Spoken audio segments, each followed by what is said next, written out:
talaga magkasama sa iisang elevator? Bahala ka. Paniwalaan mo yung gusto mong paniwalaan.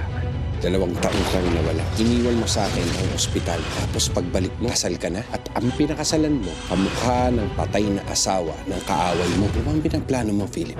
Bigat-bigat lagi ng pakiramdam. Nahanap ako na may isang lalaking nananakit sa akin. Pero hindi ko nakikita yung mukha niya eh. Gusto ko ipakilala sa inyo, pinakamamahal kong asawa, Claire Salazar. Hindi tayo na-introduce ng maayos. Nakikipag-flirt ka ba sa akin, Mr. Buen Camino? Sa susunod na hahawakan mo ko, hindi ako magdadalawang isip na kasuhan ka ng sexual harassment. Alam kong hindi ikaw si Olivia, pero pakiramdam ko na buhay siya ng dahil sa at hindi ko kinakayang sakit tuwing nakikita kong magkasama kayo ni Salazar.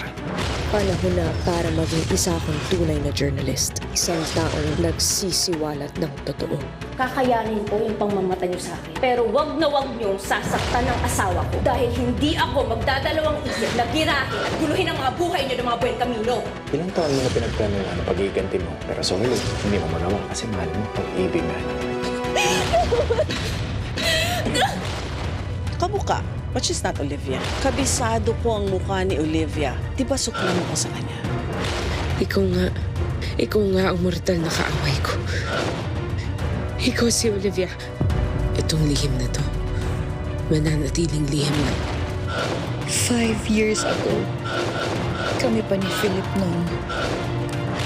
Dok, parang awa mo na, Dok. Huwag mo na itimbre sa mga pulis to, Dok. Pag ako bumalik sa loob, mas mapapadali ang buhay ko, Dok. Boss, natungkol ka lang nila Bogan. Tutumba ka nila dyan sa ospital. Tumawag ka ng mga pulis. Dahil may mga nakapasok na gang-members dito. Patay nila yung pasyente natin. Attorney Buen Camino, tumawag lang po tayo ng mga pulis. Ano na naman tong kulong pinasok mo, Salazar?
Manang, nagtataka lang ako bakit biglang umuwi ng Pilipinas si Amanda. Eksklusibo, live na live tayo dito sa Buen Camino Memorial Hospital kung saan merong nangyayaring komosyon. Kasalukuyang pinapa-evacuate ang mga pasyente at staff ng ospital dahil sa di umano mga miyembro ng gang na hinahanap ang isang Ronald Di Mayuga para patayin ito. Napag-alaman namin kasama ngayon ni Ronald Di Mayuga si Dr. Philip Salazar. At ayon sa isang witness, ang dalawa ay magkaibigan dahil nagkasama sila sa kulungan kamakailan lamang. Ito po si Sabrina Dominguez, nag-uulat. Oh my God, Madam! Madam, this is an emergency. Magpatawag na po tayo ng bomb squad, ng SOCO, Madam, ng SWAT. Madam, look! Relax, Mina. Madam! Sigurado ako may rumeresponde na doon. Madam, how can you be so relaxed, Madam? Eh, yung ospital nyo na po yung pinasok ng mga hoodlum na si Philip Salazar ang may kagagawan. Madam, can't you see? Madam, this is an emergency. Hindi mo ba narinig yung sinabi sa balita? Si Philip Salazar ang nagpapasok ng mga kriminal sa ospital. Oh. Ibig sabihin, pinadali niya ang trabaho ko. Ngayon, mapapatanggal ko na talaga si Philip sa ospital. Ang galing niya doon, madam ah. Pag na-dispatcha natin si Philip, madidispatcha na rin natin si Claire. Diyos ko. Claire, saan ka pupunta? Sa ospital ho. Claire, teka, sandali! Claire! Claire, ano ba? Claire! Labas na ba lahat ng pasyente? Yes, Doc. Nakalabas na po. Na-evacuate na yung lahat. Nakita mo pa si Philip? Wala.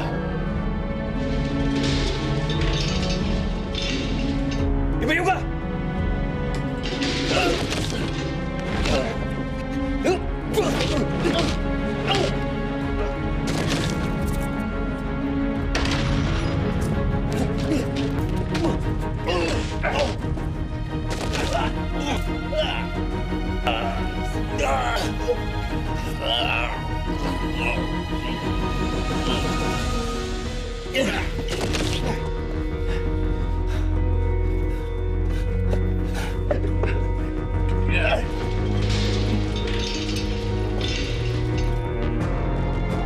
Men! Security area!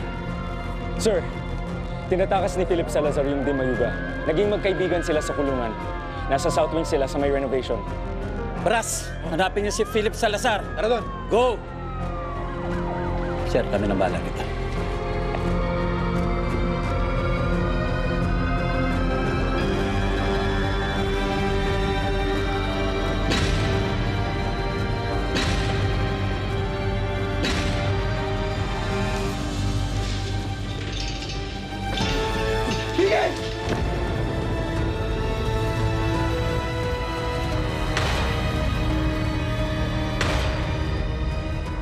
Hindi ka na dapat nakialam, Dok. Yang si Dimayuga lang yung target ko. Ngayon, kasama ka na sa papatayin ko. Sandali lang. Hindi mo gusto to. Kapag ginawa mo to, dadami ang kaso mo. Yan kung papahuli ako. Claire! Si Philip, asan yung asawa ko? Nasa loob pa. Ano? Paano kung may mangyari sa kanya doon? Claire, huminahon ka. Nandiyan dyan ang mga pulis. Sigurado maliligtas nila si Philip. Hindi, nasa loob ang asawa ko. Hindi siya ligtas doon. Mahuhuli ka. At mabubulok ka sa kulungan. Ngayon, sigurado ako napapalibutan na ng mga pulis tong ospital na to. Kung hindi mo naman kami sasaktan, hindi ka namin kakasuhan. At sinong tanga maniniwala sa'yo? Ang importante sa akin, yung kaligtasan ni Dimayuga at ang kaligtasan mo. Pero hindi tayo sigurado dyan. Dahil kapag dumating ang mga pulis, hindi natin alam kung ano ang mangyayari. Dok, anong nangyayari? Ikaw ang may kasalanan ng lahat ng to. Kung hindi mo tinakbo ang pera namin, hindi tayo magkakagulo. Pera ko lang yun. At hindi dapat kayong makinabang doon. Aba, mayabang ka pa ha? Magpaalam na kayong dalawa sa mundo.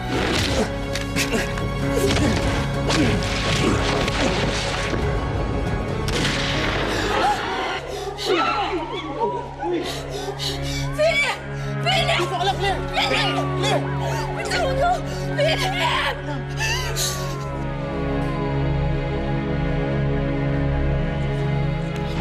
Madamay ka.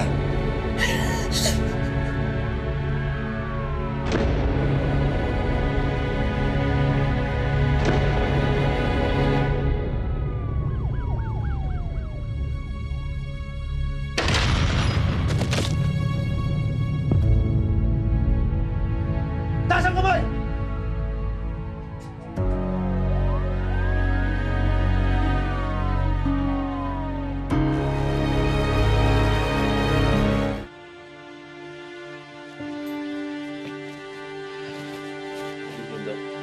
Good evening.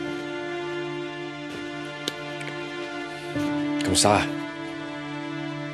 Wala to, Dok. Please lang. Sigurado ka? Kanina, hindi maipinta yung mukha mo dahil nasasaktan ka eh. Pero, Dok, maraming salamat ha. 3 beses mo na niligtas ang buhay ko. Angas mo nga kanina, Dok eh. Hindi ka man lang nasindak. Tinaya mo pa yung buhay mo para lang sa akin. Kaya ho siguro kayo talaga naging doktor. Talagang nanliligtas kayo ng buhay. Kahit sino pa man siya. Salamat, Dok ah.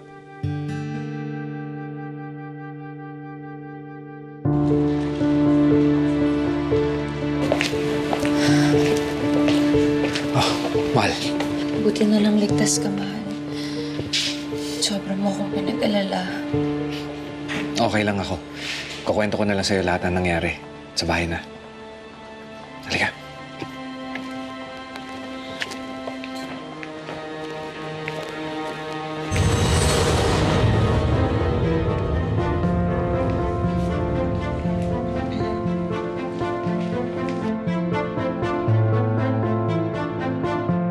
Itong babae to. Wala sa labing.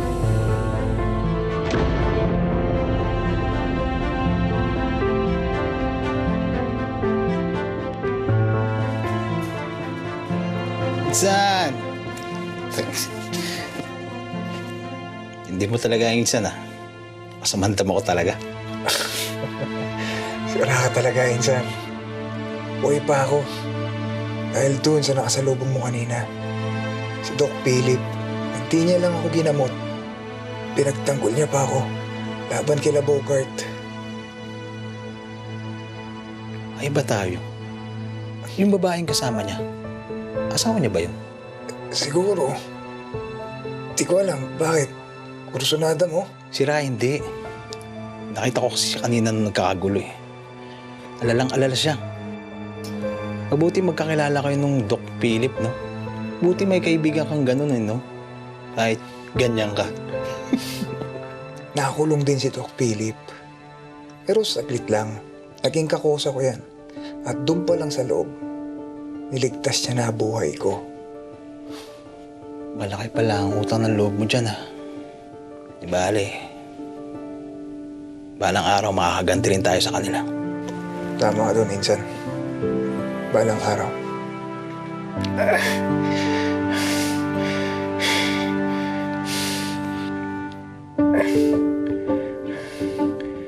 Ayon sa pahayag ni Philip Salazar sa mga pulis, hindi totoong tinago niya ang tumakas na preso na si Ronald Dimayuga. Inoperahan at inalagaan niya raw ito matapos sumugod sa Buen Camino Memorial Hospital dahil sa tama ng bala. Tama ang kutob ko. Hindi niya itinago ang preso. Sinagip niya ang buhay nito. Yun ang sabi ni Philip. Pero ito ang sabi sa article. Nagkatotoo daw mga binabalita na naging crime scene ng ospital dahil sa pagpapatago ni Philip sa isang preso. Pinalalabas pa nila na kasabot si Philip dahil naging kaibigan niya si Dimayuga.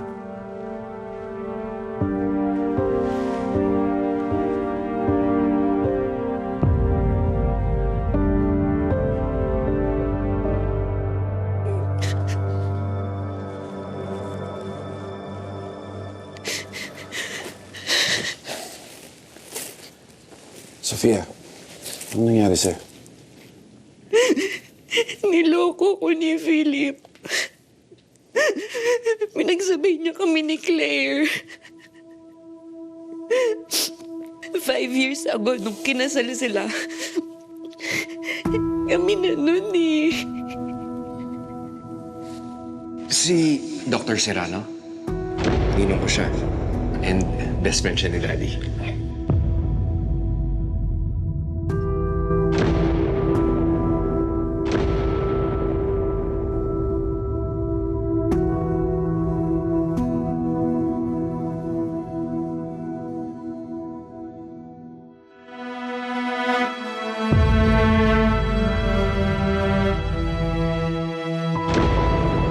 Ano ba itong ginagawa mo, Philip? Ilang tao pa ba ang madadamay sa plano mo?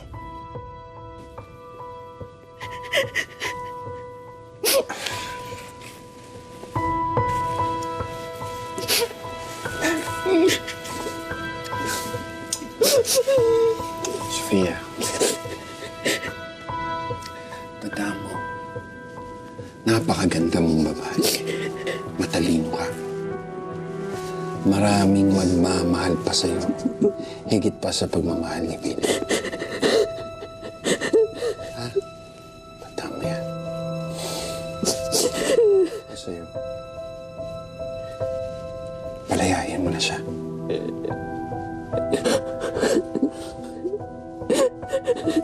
Para mapalaya mo na rin yung sarili mo sa kanya.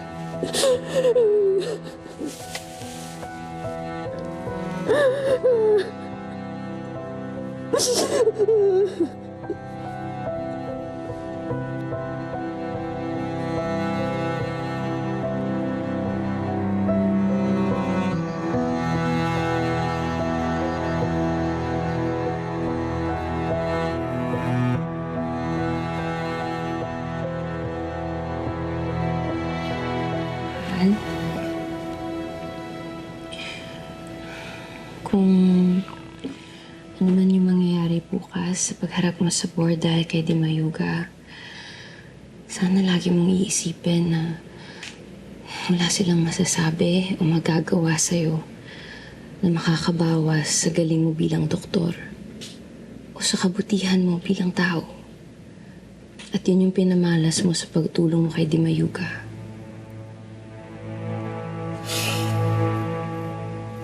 Kahit anong gawin naman nila eh, may-ari pa rin ako ng ospital. Pero hindi ko naman inisip yun. Kontrolado kasi ng mga Buen Camino ngayon yung ospital. Tinanggalan na nga nila ako ng mga kakampitan eh. Inalis na nila yung mga taong tumulong kay Dad para itaguyod yung pangarap ng ospital. Pero mahal, hindi ko lang matatanggap na pati ako aalisan nila ng karapatan na maging doktor sa ospital na dugo at pawis ang ipinuhunan ng tatay ko.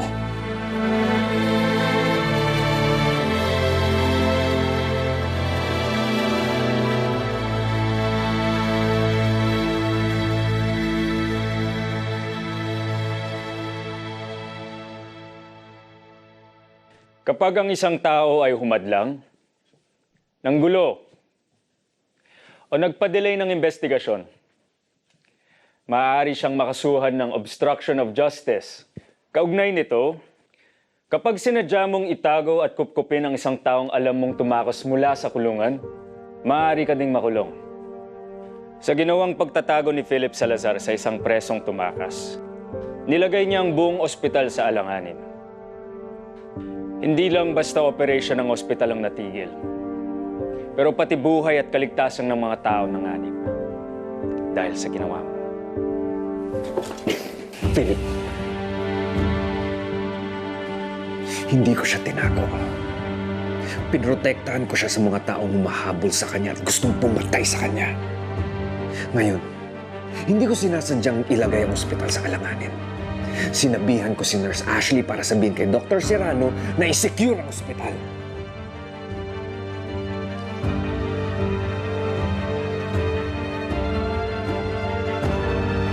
Papasukin mo na siya.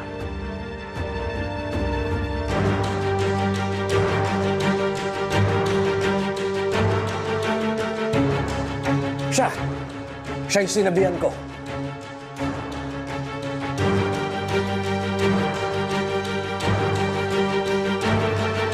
Totoo bang nag-order si Dr. Philip Salazar sa'yo na tumawag ng pulis at i-secure ang ospital?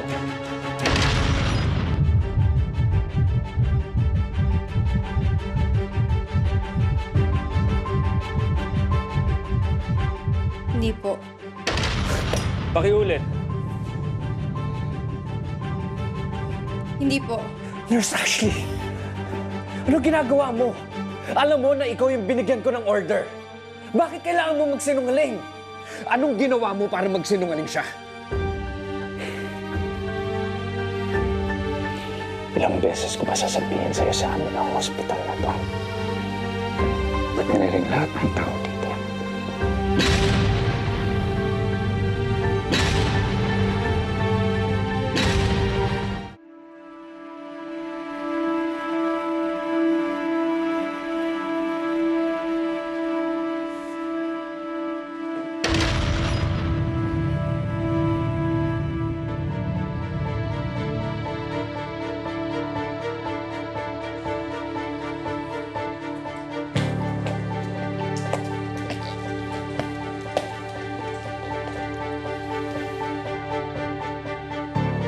Anong pakiramdam na naghihintay sa sentensya ng asawa?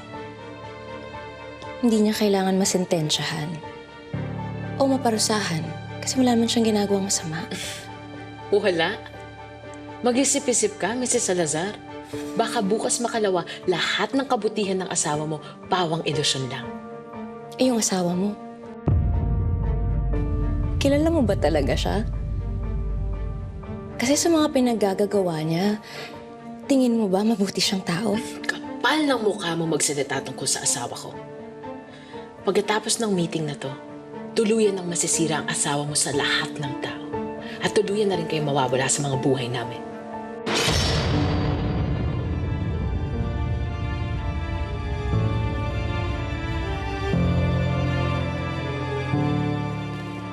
Here we go.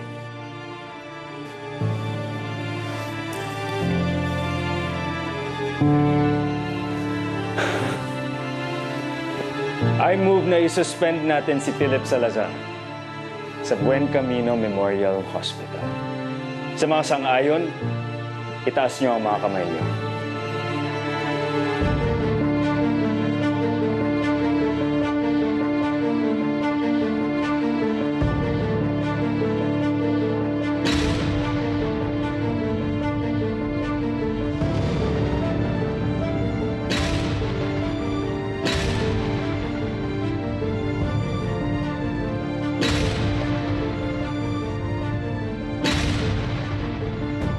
Dr. Salazar,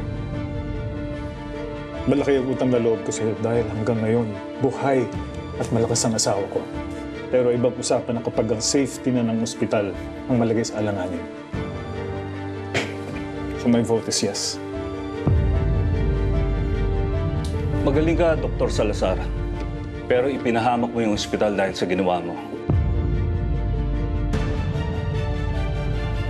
Sang-ayon ako sa mga Benjamino. Dr. Serrano, may gusto kang sabihin? Importante sa akin ang kapakanan ng ospital. Hindi ko kayang mawala ng isang magaling na doktor dito sa ospital na to. Importante si Dr. Salazar sa kanyang mga pasyente at empleyado. Dahil dyan,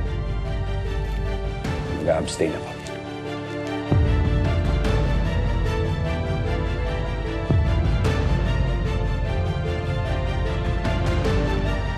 Nire-respeto ko ang desisyon mo, Dr. Serrano. But the majority has spoken. Suspended until further notice si Dr. Philip Salazar sa ospital na to.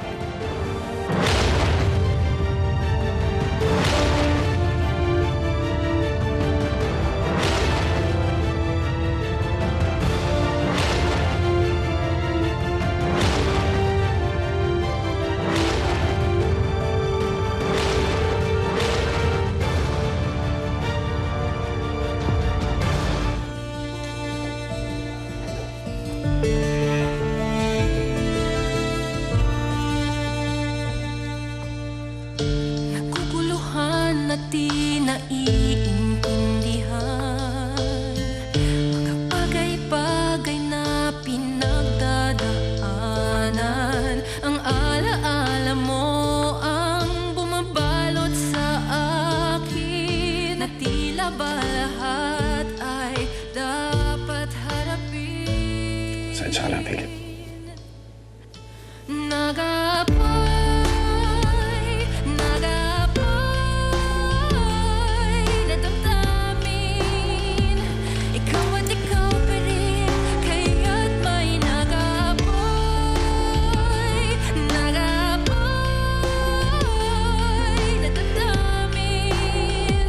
Di ko man aminin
na damdamin.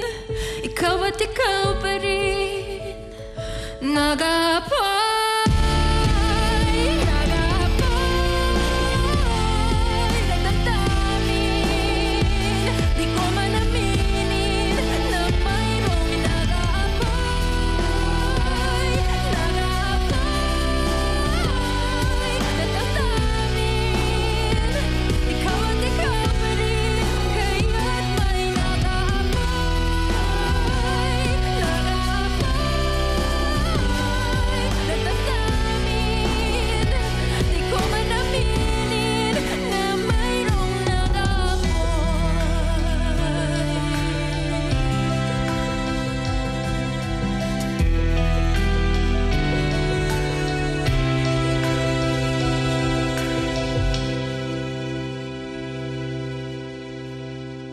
Alam kong iiwan mo ko kapag nalaman mong si Claire ay si Olivia. Kaya gagawin ko ang lahat. Itatago mong nalalaman mo tungkol sa mga puntong na yun. Walang dapat makaalam yun. Andito na ako. Baka malate ako. Pasensyahan na lang tayo, Philip. Sorry baka di na ako makadating. Claire, please stay. Nabubuhay si Olivia dahil sa'yo. Naaalala ko yung wedding day namin ni Olivia. Bakit hindi sila nagtutugma sa mga bagay na alam ko?